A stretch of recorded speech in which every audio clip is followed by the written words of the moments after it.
afternoon. My name is Jürgen Steinmetz, joining you from livestream.travel in Honolulu and reporting for eTurboNews. Dr. Eleanor Garley is our long-term representative and reporter based in New York City, and today she'll be interviewing Jamie Barnett. Jamie is the president of the International Cruise Victims Organization and represents victims of crimes on cruise ships, their families, and friends, as well as individuals concerned with the problem of victimization and disappearances on cruise ships. The organization is lobbying for legislators' reform that could protect cruise ship passengers from crimes and increase the rights of victims of crimes that take place on ships. It'll be an interesting session, so enjoy. Oh, okay. The hearing was chaired by Congressman Elijah Cummings. Oh my. And he was such a champion of ours. His passing was a real blow to all of us. And in the hearing, he ordered that the cruise industry sit down with cruise ship crime victims and hammer out something they could agree on that would make cruising safer. And we all met, a bunch of us from ICV, and the cruise industry absolutely agreed to nothing. Oh my. And you have to understand, we were asking for things like, could you please put peepholes in the cabin doors, such as Hotels. a hotel room has and has had for a decade? Can you put safety latches on the door so somebody could open the door a little bit? Do you have rape kits on your cruise ship? No. Could you have them? No. It took legislation to get things like that accomplished. And that was what was so surprising to Congressman Cummings when we came back, and the cruise lines had agreed to absolutely nothing. No headway had been made. And it was clear then that it would take legislation for them to do anything and here's a group of people that say anytime a camera gets in front of them, you get in front of a congressman or senator, the stereotypical comment right out of their mouth is passenger safety is our number one priority. And the passengers buy into that until they run into a problem. They are vulnerable to being manipulated, because they want to go so badly and have this great vacation, and they're easily, manipulated for the profit of other people. Well, most recently was a COVID story that originated in Barbados. Uh-huh. And so the Center for Disease Control in the US government has halted all the cruise line industry events and schedule until the end of the year out of the American ports. And so while the cruise ships have been going not full tilt, but certainly taking passengers in Europe, it's really stayed off the immediate radar screen for the American market. They did sail to Greece briefly from a European port, but that stopped quickly because COVID was on board with the passengers, even though they tried to create a bubble. So the people in Barbados bought in to the story that the cruise line was now safe, and they could test it out and show that they had again created this very safe space. And so they invited reporters and some passengers and crew to sail out of Barbados. And at Barbados, even though the Caribbean countries have done their damnedest to either dampen the problem or to keep it under control, Barbados decided to step forward, because the cruise industry is so important to them, to allow the ship to sail with these people. And as you know, within a few days, the bubble was tarnished. One person got sick, it spread, and they aborted the mission, if you will, returned to Barbados. And the people who were not tested positive were permitted to leave that space, not to be quarantined. And why do you think, Jamie, they were not quarantined after getting off the ship around a COVID person or persons? My personal opinion is they didn't want that mess. You know, they wanted to get rid of that and have it gone as quickly as they could. And what amazed me was that their the reports that I got was that they claimed while the CDC did not they were not under the rule of the CDC, but they said their protocol was very closely aligned with that of the CDC. There is nothing they did that is anything like what the CDC recommended, which would have been the cruise line should have arranged for private escort from that ship to a facility, and then private flights, charter flights back home. And instead they crowded them in with the public in public transportation to the airport, and then on full airplanes back to where they went. How irresponsible can you get? Exactly. And they were not quarantined in Barbados for 14 days, even though they had been in close proximity to a COVID infected person. And the first couple of days of the trip, masks were not required. That's very closely aligned with the CDC's protocol. Very. So, and it was only after some of the media, especially the Americans, started to complain that they put the rule into force. And then by then, of course, it was too late. And what the cruise lines are also trying to say is that they somehow it was not a person that was infected. Somehow I guess the virus just kind of flew onto the ship, and somebody happened to breathe and got sick. It wasn't as though they were already sick when they got on the flight, on the ship. And then they sent them back home using airplanes and cabs and limos and whatever to spread the disease.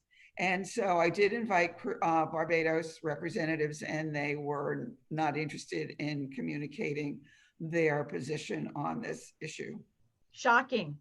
Yeah, so in addition to all the people that have gotten sick from COVID early in the year, the cruise line is considered a very serious vector for the movement of the virus from one person to another, as well as from one country to another. Can you comment on that? And perhaps you have a story or two from any of the people that you that are part of your organization that you can share.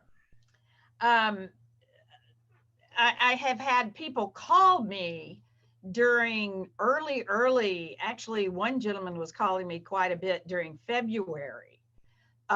He had booked really expensive cruises for his entire family in and around the Asian ports. Mm-hmm. Well, he starts hearing about, what's happening in China and how all the ports are starting to close there, not here, but there. And so he began to call the cruise line and, say, I want to cancel. I want to cancel. And they were saying, no, you can't. We can refund your money. We'll look into that. But he was like, no, I want a refund. That was a lot of money. How do I know you're not going to go bankrupt and not be able to cruise ever again? I will lose my money. I want a refund. Why don't you cancel this sailing? That only makes, you're putting people in harm's way. And back and forth and back and forth they went. And I touched base with him recently, and they actually did cancel the cruise, obviously, but at the last minute. The cruise line tried to say that he had canceled already. Oh, so And they would want to return his money.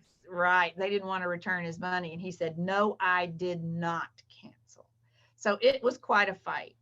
But, you know, I mean, a lot of people talk about the fact that the princess and the grand princess, um, had a sailing that had a sick individual on it. They, so they knew after that they called that ship back, disembarked everyone, and then loaded it back up, which included some people who had originally been on that first sailing, and went off to Hawaii. And that's when all hell broke loose.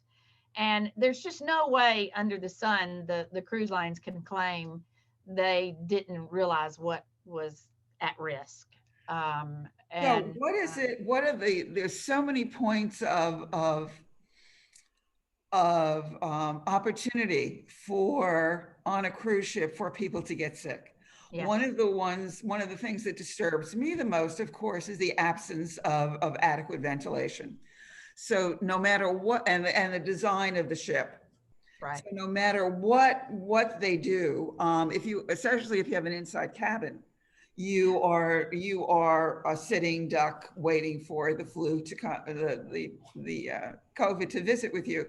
But once it gets into the system, the air conditioning system, the heating, ventilation, and air conditioning system, no matter how good the HEPA filters are, once it gets through, it goes through the ship, carrying the virus from cabin to cabin, from person to person. So that's one of the ways that it spreads so rapidly. I was reading something just this last week that said that quarantining people in their cabins was actually the worst thing that could be done. Right.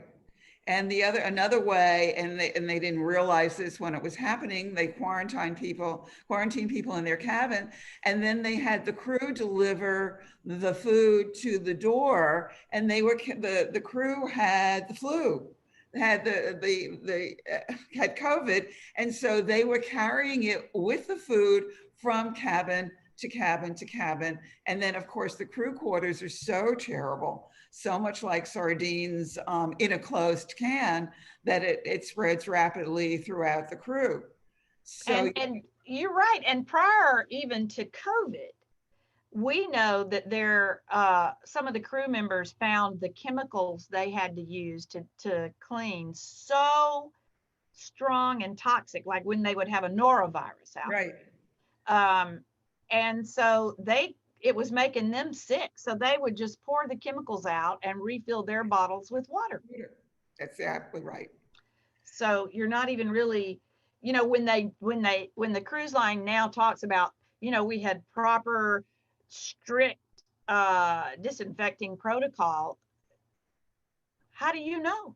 That's right. No one was checking. Right. And they have not yet to change the surfaces of their in their cabins or in the crew on the ship at all to being antimicrobial. So so there's no plan, and they certainly has not impacted on made any changes that change the materials, whether it's the fabrics on the chairs or the materials used to build their tables. None of those surfaces have been changed to be antimicrobial.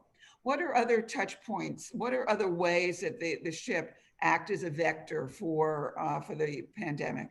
Well, you start from the beginning, and people leave their homes.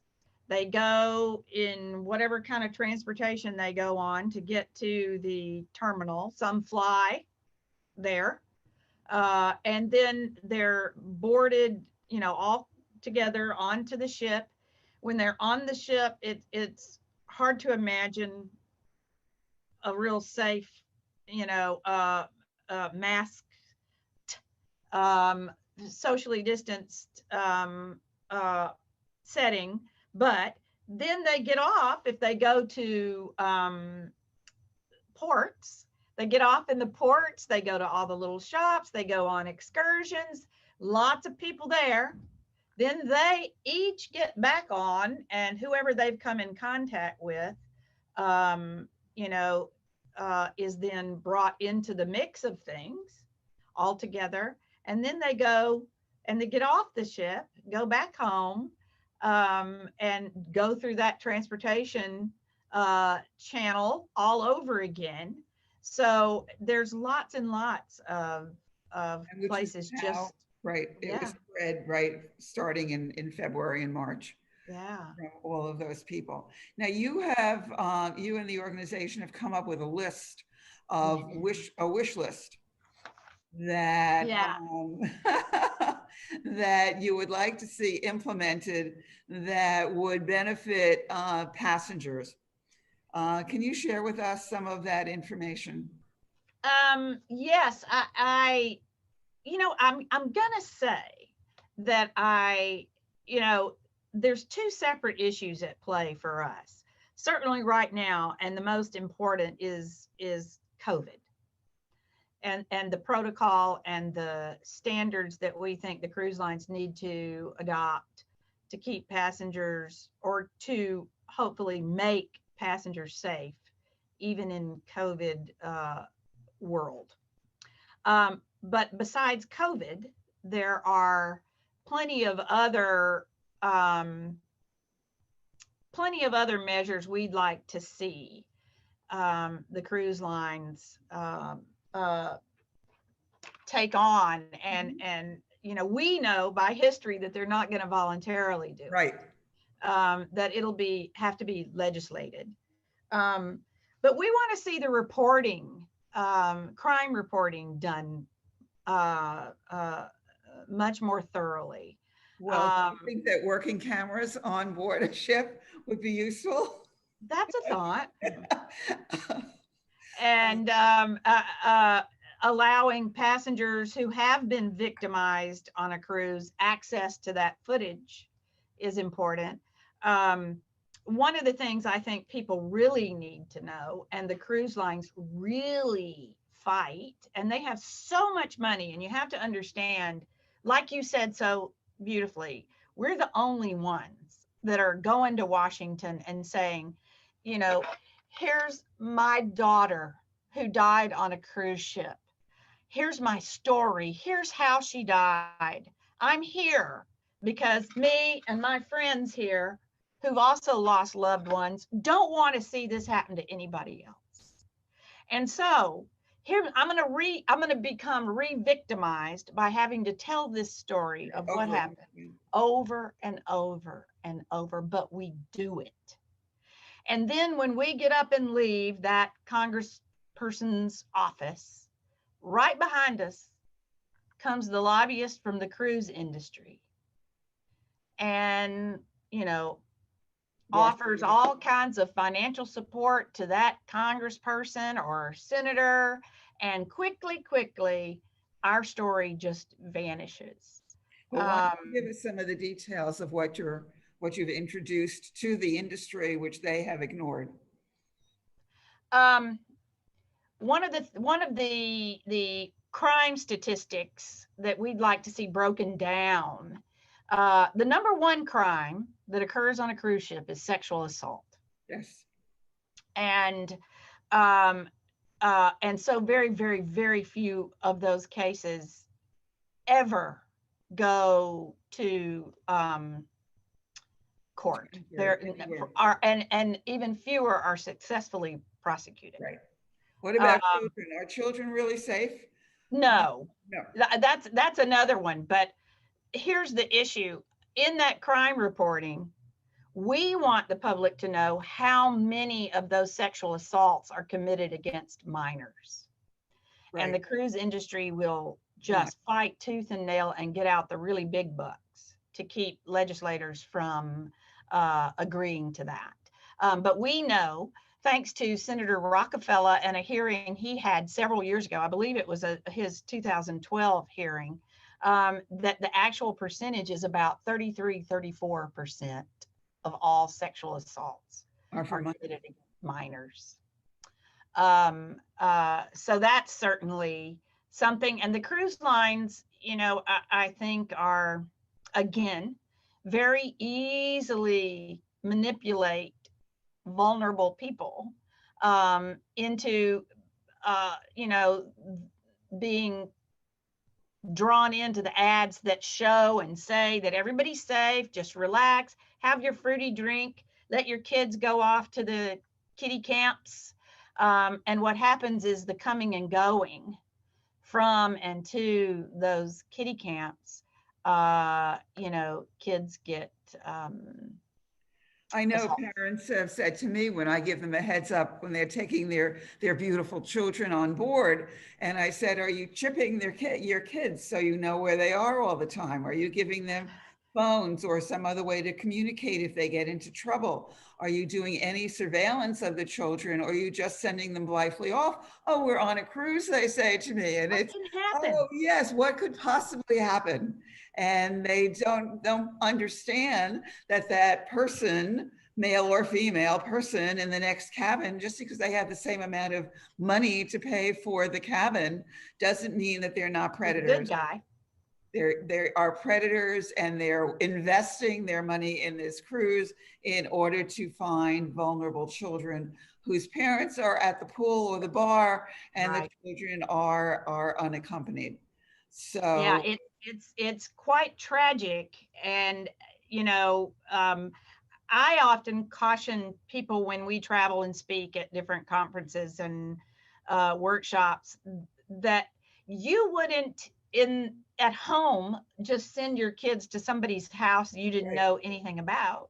You exactly. know, you would have references, you would know who else they sat for, all kinds of things about them. And it just, people have to realize it's not any, it's a cruise ship now is a city. That's right. It's big. There's no police, you Nope. know, there's no independent police. No. And you cannot let your guard down. You just can't, despite the ads you see and the claims the cruise line makes. I think Because people are they love surprised. you. They love you when you're getting, you know, all ready to go and you've paid your money. But if something happens to you, they're not your friend No, anymore. they are your enemy. Yeah. There is a morgue on board every ship. People are surprised to learn that. Um, why is there a morgue on board every ship? Because people die. You know, there are illnesses, and the medical care is another concern of ours. The quality of care, the level of certification that the doctors have, and the cruise ships operate under the auspices of the fact that they consider their medical professional personnel to be uh, contract laborers. Mm-hmm. So they don't consider themselves um, uh, medically or liable for the medical care that you get. The courts have actually overturned that, but the cruise lines tend to ignore things like that a lot of time, like fines. They just ignore them. So they operate that way regardless. So we're really fighting for increased certification, like advanced cardiovascular life support training or advanced trauma life support training in the emergency setting. Things like that to better protect passengers. And then the And doctors may not be, they are trained or educated in their own countries, but they're not licensed doctors from the United States or a other major health or medical center like a European country or Australia, New Zealand. They're usually from the smaller, less developed, right. less rigid Right. medical educational systems.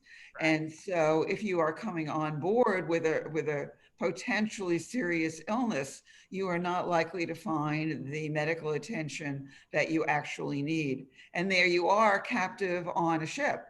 You just can't walk out of a hotel room and say, taxi, taxi, take me Take to me the to the best hospital. hospital in London or Paris. You are in the middle of an ocean, and Right. you are desperately ill, and you have no access to your medical facility and no opportunity to get your prescriptions, your meds.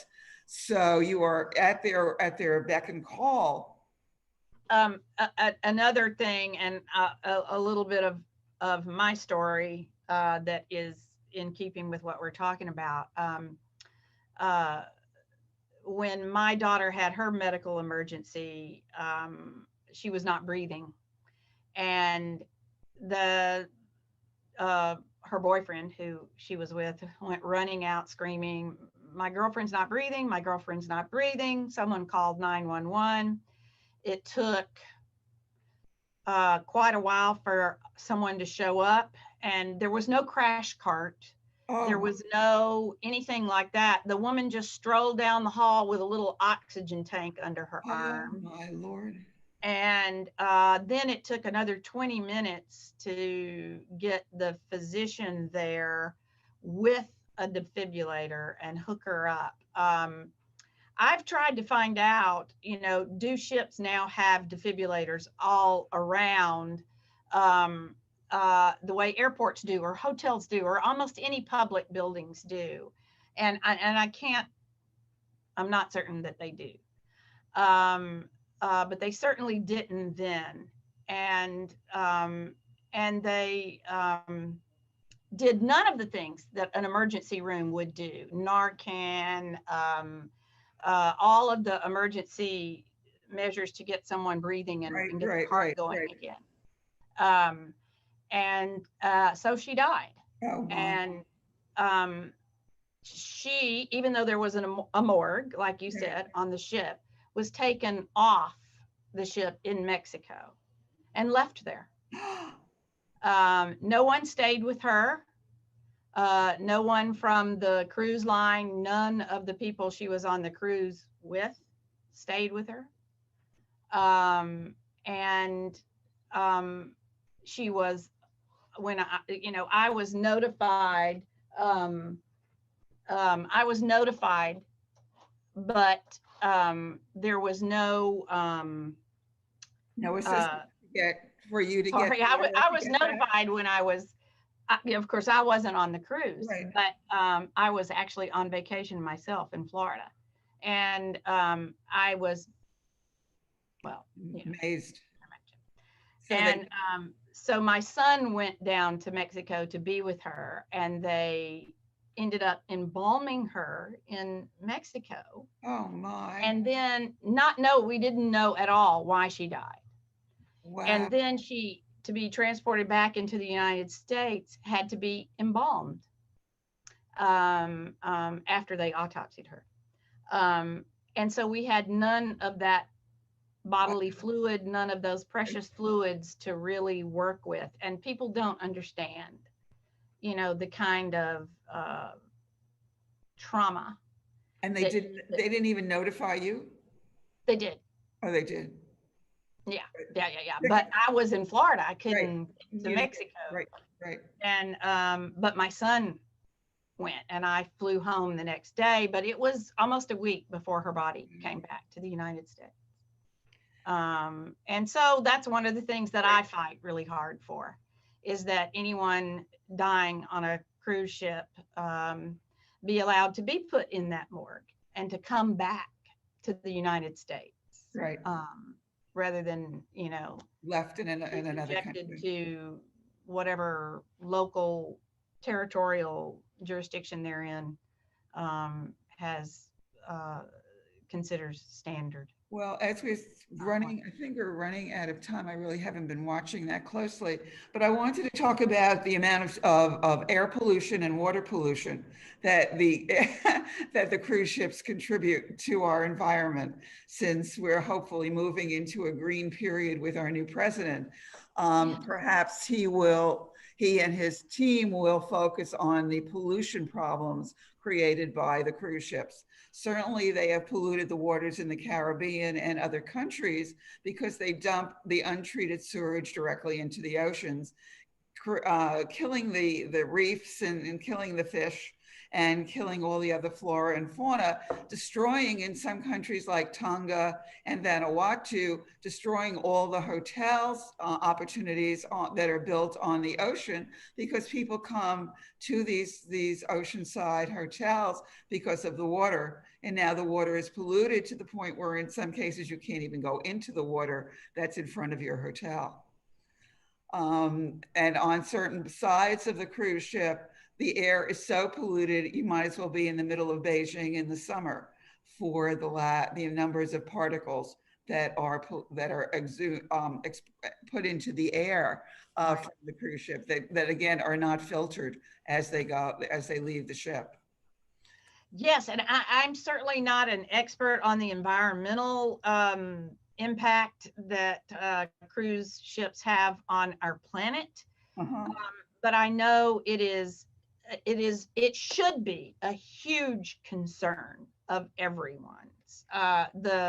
The amount of sulfur dioxide and all of the pollutants that they emit, even now, where they are idling in Europe, in the Caribbean, they are putting out so much toxic emissions that for that local community, it's horrific. For the rest of the planet right now, it's great because they're not out there destroying all the right whales and the coral reefs and ocean water has improved. It's amazing the things that have improved since they're not sailing. Also, there's fires and explosions on board cruise ships. People, of course, are getting food poisoning because it's very difficult to store all that food and keep it refrigerated, keep it fresh, which is why one of the first things that people talked about was eliminating the buffet, because so many germs are transmitted through the buffet, and the food spoils as it sits out in the environment and in the atmosphere, and then people pick over it and sneeze over it, and so it's a great deal. Getting a little queasy just thinking about it.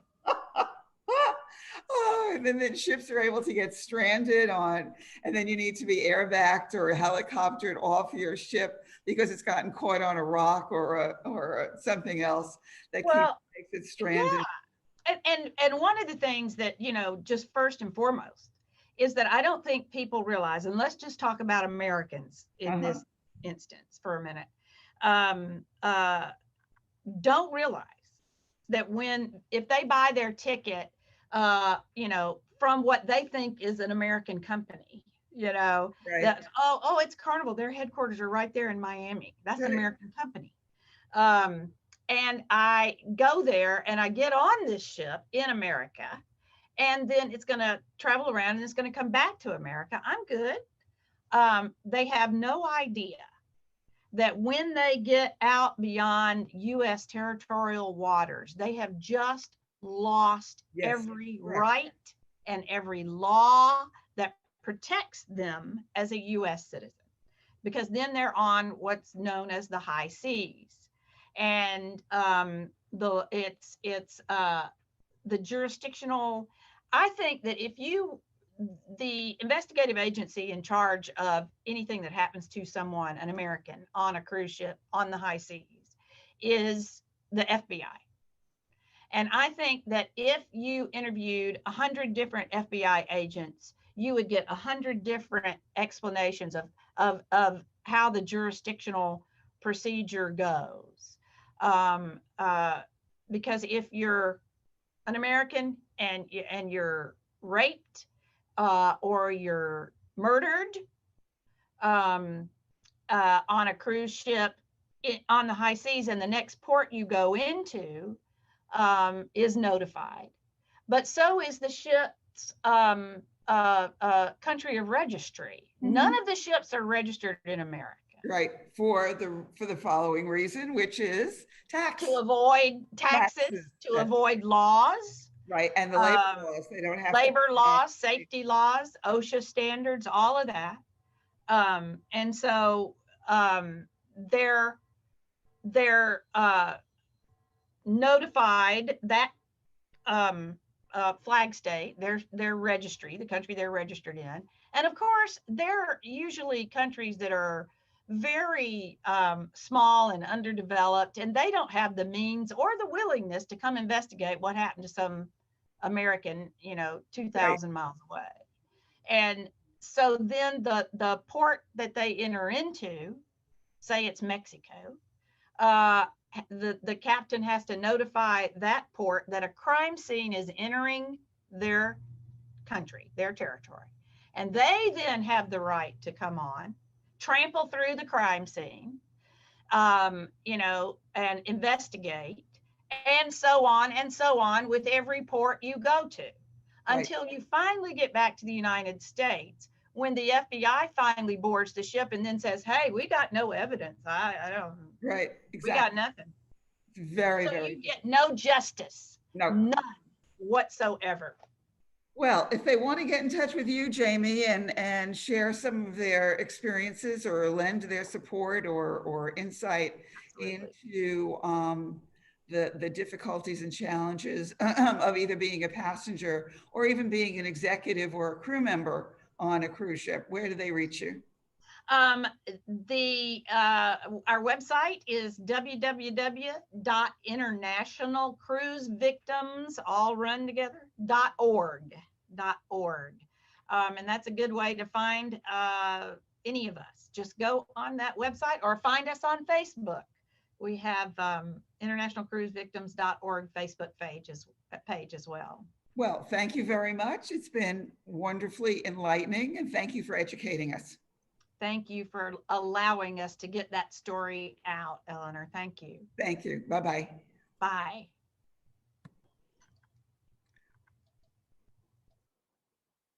Unknown caller.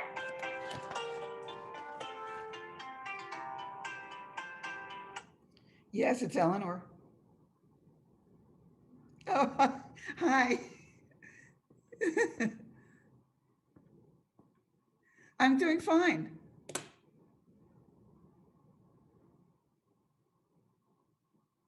I haven't had to take, I got them from the pharmacy, but I haven't needed them.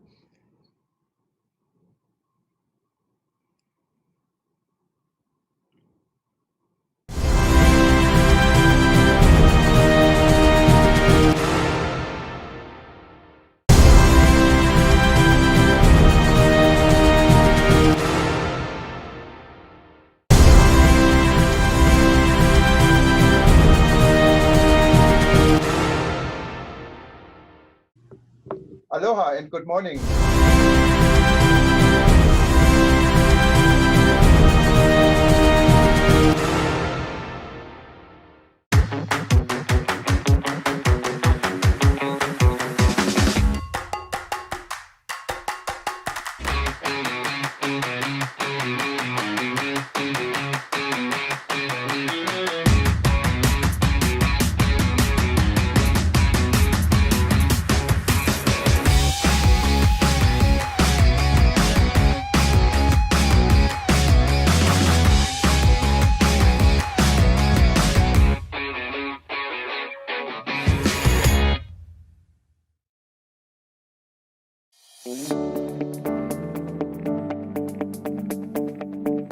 Warmest greetings from Hong Kong.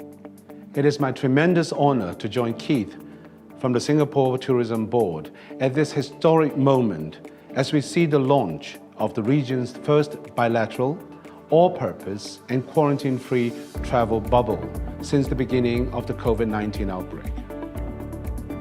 For people in our two famous cities and for travelers all around the world, this is a significant milestone. It shows that with mutual trust and with the right arrangements in place, it is once again possible to safely travel overseas. And it shows the way to a new era of post-pandemic travel. This moment of history is to be shared by two close friends. For many years, Hong Kong people and Singaporeans have shared a common love of travel, and many of us in each city have family members and friends in the other. The air travel bubble reflects how close we are, as well as showing our mutual commitment to make it safe for people from our two cities to meet up again. At our end of the bubble, the Hong Kong Tourism Board has established a stringent, standardized hygiene protocol across our tourism industry. From hotels and theme parks to restaurants, shopping malls and tour coaches, anti-epidemic measures are in place to provide reassurance and protection to visitors at every point of their stay. As well as being safe and hygienic, however, we haven't forgotten that our friends from Singapore are here to enjoy themselves. We have gone out of our way to make sure their visits are special and memorable. Not only have we arranged special surprises for visitors taking the first flight, we have also had a selection of amazing offers for our guests, including newly opened hotels and attractions, a diverse selection of travel experiences, and incredible value for money deals across town.